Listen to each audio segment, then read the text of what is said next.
Hi people, how you all doing? Welcome and welcome back to the channel.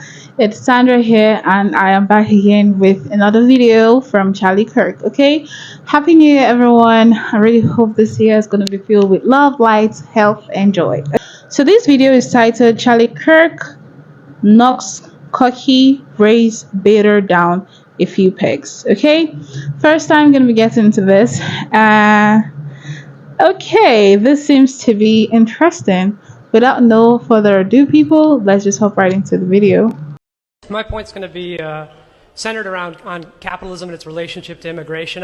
For the record, am not a conservative. I'm a revolutionary socialist, anarchist communist, to be precise, which is much further left than Hillary Clinton. And if you ever want to debate with a real leftist, I'd be happy to debate anybody in Turning Point.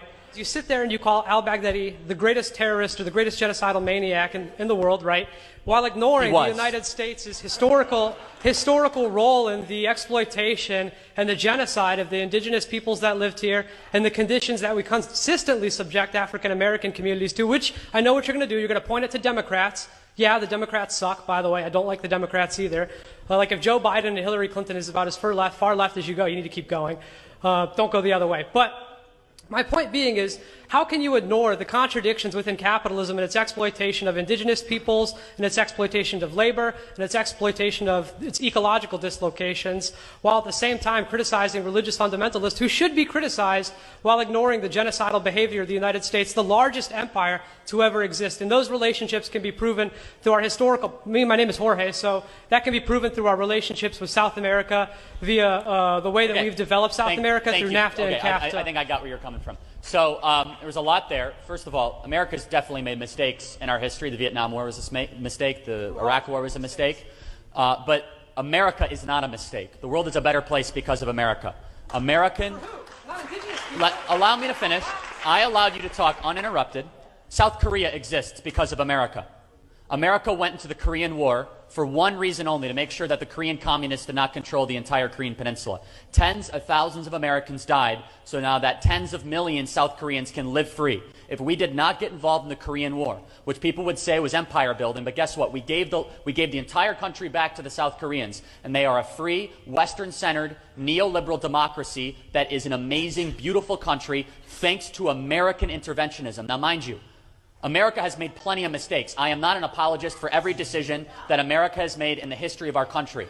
However, America is a country that has made the world a better place. The world is more generous, more fair, more benevolent, more creative because of the American experiment and because of our country. When people are in trouble, America steps up. When there's a humanitarian crisis, America steps up. Most valuable countries, the largest cultural influence. And here's the final way that we can prove that America is indeed the greatest country ever to exist. There's two ways. Number one, we're the only country in the world where even those people who say they hate it refuse to leave. I'm waiting for all these celebrities to leave America, and I haven't seen it.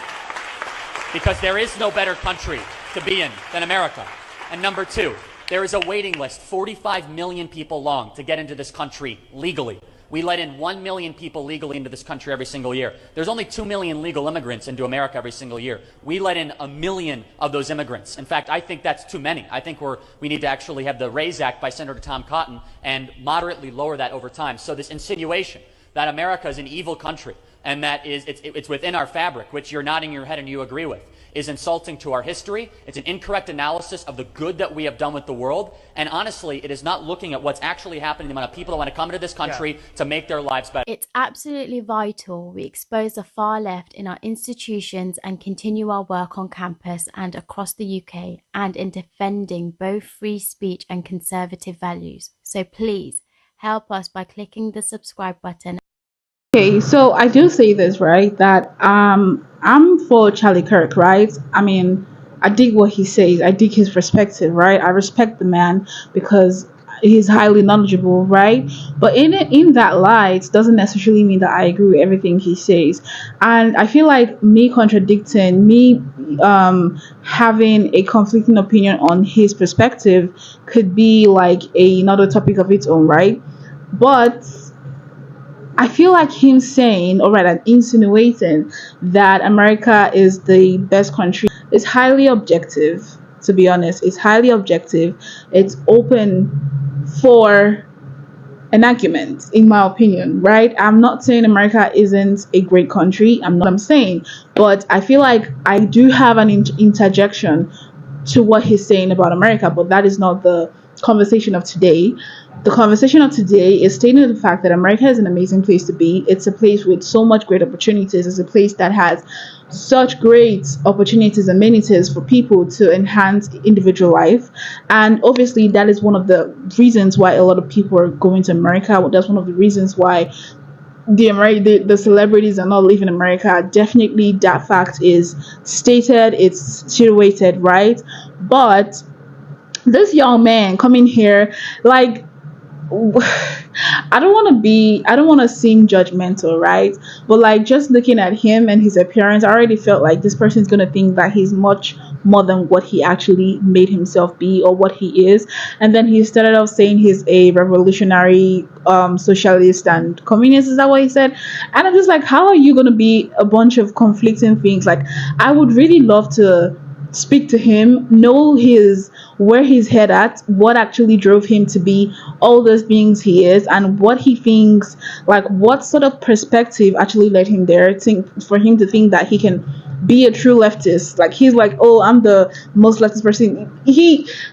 Trust me, he was actually daring people to come have an argument or a debate with him. And I bet you, if someone had actually come out from that crowd to have a debate with that man, he was going to be lost for words. Because obviously, I did see that he actually, he sounded intelligent. He sounded like he does know his dictionary, which I'm going to give it to him, obviously. But other than that, people, like, I just feel like he was just piecing words to sound smart and to sound like he was knowledgeable and like he had done his research and stuff, but like it wasn't getting there, like it wasn't entering. Okay, so him being all of those things, just like, it already spelled red flags. Okay, in as much as like I do have some conflicting opinions on what Charlie Kirk said, I do know that Charlie Kirk's answer to him was just the perfect answer, because you cannot sit there in your privileged place and you're speaking against the country, or rather the thing that is giving you the lifestyle that you have and you appreciate.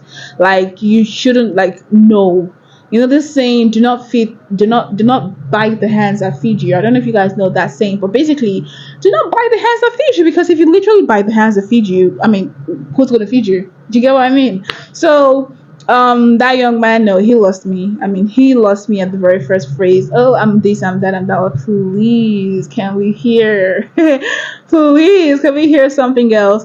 But nonetheless, we did get into this. I would love to know what you all think about this down in the comment box. Who are you standing for? Are you standing for the revolutionalist, socialist, and a bunch of the other things he said he was?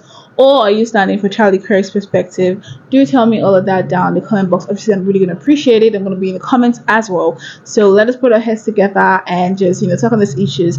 If you know that you do enjoy videos as such, please do not hesitate to hit the subscribe button and give this video a big thumbs up, because it genuinely helps my channel and I'm really going to appreciate it. It's going to make me happy, basically. But on to the very next one, people. Let's keep on staying safe and healthy. So, bye.